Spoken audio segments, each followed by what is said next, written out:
በስመ አብ ወወልድ ወመንፈስ ቅዱስ አሐዱ አምላክ አንድ አምላክ በሆነ በአብ በወልድ በመንፈስ ቅዱስ ስም ሐምሌ 9 በዚች ቀን የአምስቱ አህጉር ኤጲስቆጶስ ቅዱስ ቴዎድሮስ በሰማዕትነት አረፈ።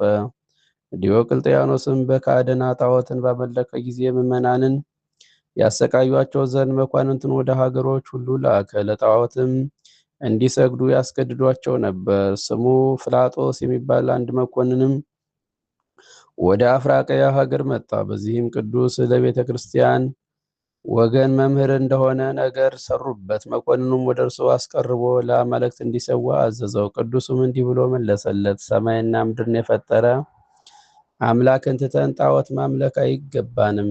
መኮንኑም በውኑ አርጤምስንና አጵሎስን አርዳሚስንም ሌሎች አማልክትንም ያይላቸዋልን? ሌላ ነውን? አንተ የምትናገርለት አምላክ ካለ እነዚህ አማልክት አይደሉምን? አለው። ቅዱስ ቴዎድሮስ መልሶ አዎን አማልክት አይደሉም፣ ክብር ይግባውና ከአንድ ከኢየሱስ ክርስቶስ በስተቀር አምላክ የለም፣ እርሱም ለፍጥረቶች ሁሉ ፈጣሪያቸው ነው አለው። መኮንኑም ኃይለ ቃል ስለመመለሱ ተቆጥቶ 40 ቀን በግርፋትና በስቅላት በእስራትና በመንኮራኩር እንዲያሰቃዩት አዘዘ። እርሱ ግን ትእዛዙን አልሰማም። ከስቃዩም የተነሳ አልፈራም። ከዚህ በኋላ ራሱን በሰይፍ እንዲቆርጡ አዘዘ። በመንግስተ ሰማያትም የሰማዕትነት አክሊልን ተቀዳጀ። ለእግዚአብሔር ምስጋና ይሁን፣ እኛንም በጸሎቱ ይማረን፣ በረከቱ ከኛ ጋር ትኑር ለዘላለሙ አሜን። ሰላም ለቴዎድሮስ ዘተሰፎ አባለ 40 መዋዕለ በዝንቱ ኩሉ ድረ ተጋደለ ወሶበ ሐመ በመዋቅት ወበዕለት ዘበሰይፍ ተቀትለ በመንግስተ ሰማይ አድማ ወነሳ አክሊለ። በዚች ቀን ከቆጵሮስ ሀገር ቅዱስ ታዎድሮስ በሰማዕትነት አረፈ። ከእርሱም ጋር ሶስት ሴቶችና ያሰቃዩት የነበሩ 2 መኳንንት ሉኪያኖስ እና ድግናኒዮስ አረፉ። ይህም እንዲህ ነው። ይህን ቅዱስ ወደ እነዚህ መኮንኖች በከሰሱት ጊዜ እርሱ ክርስቲያንና የቆጵሮስ ደሴት እንደሆነ ሰምተው ወደ እነርሱ አቀረቡ። ስለ ሃይማኖቱም ጠየቁት። እርሱም ክብር ይግባውና በጌታችን በኢየሱስ ክርስቶስ ታመነ። በበትሮችም እየደበደቡና እየገረፉ ቀጡት። እርሱም እየዳሃ ሄዶ ጣዖቱን ረገጠው፣ ከመንበሩም ላይ ገልብጦ ጣለው። እሊህ 2 መኳንንትን ተቆጥተው ጽኑ ስቃይን አሰቃዩት። ስጋውን በማቅ ጨርቅ ጨውና ኮምጣጣ ነክረው ፋቁት። እርሱም ጣዖታቱን ይረግም ነበረ። ሁለተኛም ምላሱን ቆረጡት። ያን ጊዜም በዚያ ከነበሩ ሴቶች አንዲቱ ምላሱን አንስታ ወሰደች። ከዚህ በኋላ ቅዱሱን በአሰሩት ጊዜ ከሴትዮዋ እጅ ምላሱን ተቀብሎ በሆዱ ላይ አኖራት። ወዲያውኑም ምላሱ ተዘርግታ ወደ አፉ ገባች። አንዲት ነጭ ርግብ መጥታ በቅዱሱ ላይ ዞረች። ሁለተኛም ሶሪት ወፍ መጥታ በላዩ ተቀመጠች። እሊህ 2 መኳንንትም አይተው አደነቁ። ሉኪዮስም ክብር ይግባውና በጌታችን በኢየሱስ ክርስቶስ አመነ። ያን ጊዜ መኮንኑ ድግናኒዮስ ተቆጥቶ ከቅዱስ ታዎድሮስ ኋላ ይከተሉ የነበሩ 3 ሴቶችን ገደላቸው። ከዚህ በኋላ ቅዱስ ታዎድሮስ ነፍሱን በሰጠ ጊዜ ርግቧና ሶሪት ወፍ በረው ሄዱ። ድግናኒዮስም አደነቀ። ሉኪዮስም የክርስቲያን ሃይማኖት የቀናች እንደሆነች አስረዳው። ክብር ይግባውና በጌታ በኢየሱስ ክርስቶስ አመነ። ከዚህ በኋላ 2 መኮንኖች ከቆሮንቶስ ሀገር በመርከብ እስከ ቆጵሮስ ሄዱ። በዚያም ክርስቲያኖችን ሲያሰቃያቸው ሌላውን መኮንን አገኙ። ሉኪዮስንም ከድግናኒዮስ ተሰውሮ በመኮንኑ ፊት ቆመ። የጣዖታቱንም መንበር ገለበጠ። ክብር ይግባውና በጌታችን በኢየሱስ ክርስቶስ ታመነ። መኮንኑም ራሱን በሰይፍ እንዲቆርጡ አዘዘ። የሰማዕትነት አክሊልንም ተቀበለ። ድግናኒዮስንም ስጋውን ወስዶ ገንዞ ቀበረው። ከዚህ በኋላ ድግናኒዮስ በመኮንኑ ፊት ቆሞ ክብር ይግባውና በጌታችን ኢየሱስ ክርስቶስ ታመነ። ይህንንም በሰይፍ ራሱን ቆርጠው የሰማዕትነት አክሊል በመንግስተ ሰማያት ተቀበለ።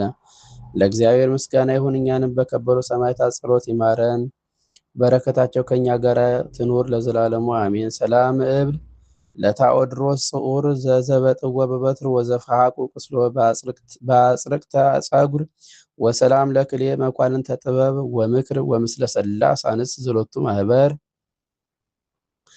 በዚች ቀን መስተጋድል አባ ህልያን አረፈ። የዚህ ቅዱስ የአባቱ ስም ዲስጣ የእናቱ ስም ካልሞና ነው። የአገሩም ስም አይነ ፀሐይ ይባላል። እርሱም ቀድሞ በወጣትነቱ ጊዜ የወርቅና የብር አንጥረኛ ነበር። በስራውም የተመሰገነ ነው። በአንዲት ቀንም ከአረብ አገልጋዮች አንዲት ሴት መጥታ ለጆሮዎቿ ጉትቻ እንዲሰራላት ለመነችው። ከሰራላት በኋላ የሰራበትን ዋጋ ከእርሷ ፈለገ። በፊቱም ራሷን ዘንበል አድርጋ ወንዶች ከሴቶች የሚሹትን ብትሻ እነሆኝ አለሁ፣ ሌላ ገንዘብ ግን የለኝም አላቸው። ይህንም በሰማ ጊዜ አንቺ የጨለማው አበጋዝ ልጅ ከኔ ራቂ፣ ፊትሽንም አታሳይኝ አላት። ከዚህ በኋላ ሞትና ፍርድ መኖሩን ለነፍሱ እያሳሰባት ማደሪያው ውስጥ ጥቂት ቆየ። ተነስቶም ለድሆችና ለችግረኞች ገንዘቡን መጸወተ። ከገንዘቡም ከፍሎ ለእናቱ ሰጥቷት ተሰናበታት። ለ3 ቀን የሚበቃውንም ስንቅ ይዞ ወደ ገዳም ሄደ። እግዚአብሔርም የልቡናውን ንጽሕና ስላየ መራው። የራቀውን ቦታ ወደ እርሱ አቀረበለት። ወደ ኤርትራ ባህር ዳርቻም በአንዲት ቀን ደረሰ።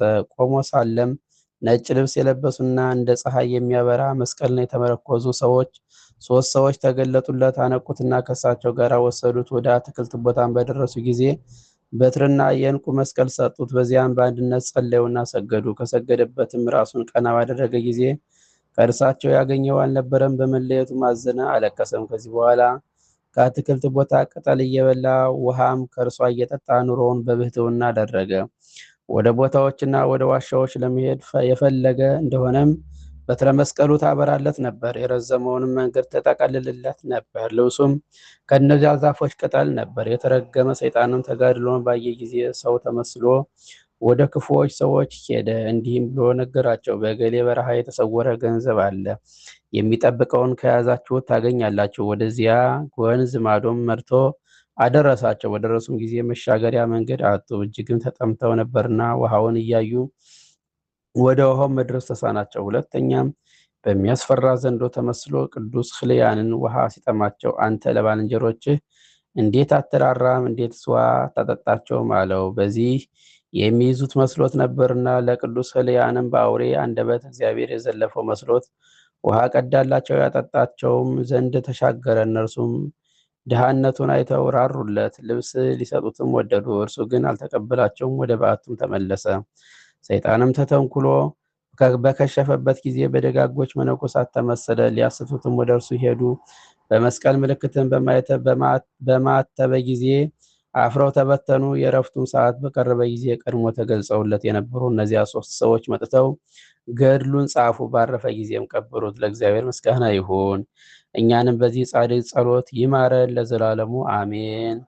ሰላም እብል ለብእሲ ምእመንን ተይሰመይ ሕልያን ከመግዘ ምስለ 3 እደው ህብረ ጻዕዳ ልቡሳን ያብረሎቱ በውስተ መጽልም መካን እምበትረዲሁ ወፂኦ መስቀል ዘብርሃን። በዚች ቀን የመብራጣንና የቀፍሃላ ኤጲስቆጶስ የንድራኦስ መታሰቢያቸው ነው። የግብፃዊው የቅዱስ ሰርጊስ ቤተክርስቲያንም ቅዳሴ ቤቱ ነው። ዳግመኛም ከአባ ኤሲ ጋር በሰማዕትነት የሞቱ የ5500 እና የ4 ጭፍሮች መታሰቢያ ነው። በረከታቸው ከኛ ጋር ትኑር ለዘላለሙ አሜን። የቅዱሳን አምላክ ለእኛም የአባቶቻችን በረከት ይላክልን። በቅዱሳን በረከት ጸጋ አምላካችን እግዚአብሔር ይጠብቀን። በሰላም ያሳደረን፣ በሰላም ያውለን። አቡነ ዘበሰማያት ይትቀደስ ስምከ ትምጻእ መንግሥትከ በከመ በሰማይ ከማሁ በምድር ሲሳየነ ዘለለዕለትነ ሀበነ ዮም ወኅድግ ለነ አበሳነ ወጌጋየነ ከመ ንሕነኒ ንኅድግ ለዘአበሰለነ ኢታብአነ እግዚኦ ውስተ መንሱት አላ አድኅነነ ወባልሐነ ኩሉ እኩይ እስመ ዚአከ ይእቲ መንግሥት ኃይል ወስብሐት ለዓለመ ዓለም። በሰላም ቅዱስ ገብርኤል መልአከ ወእግዝእትየ ማርያም ሰላም ለኪ ድንግል እምኔኪ ወድንግል ወሥጋኪ እመ እግዚአብሔር ጸባኦት ሰላም ለኪ ወርግታ አንቲ እምአንስቶ ቡሩክ ፍሬ ከርሥኪ ተፈሥሒ ፍሥሕት ወምልዕተ ጸጋ እግዚአብሔር ምስሌኪ ሰአሊ ወጸልዪ ለነ ምሕረተ ሀበ ፍቁር ወልድኪ ኢየሱስ ክርስቶስ ከመ ይስረይ ለነ ኃጣውኢነ። ኦ እግዚእ ኢየሱስ ክርስቶስ ሥራይ ኃጢአትየ ወኃጢአተ ኩሉ ሕዝብ ከማይሠራ ኃጢአት እግዚአብሔር ይፍታ።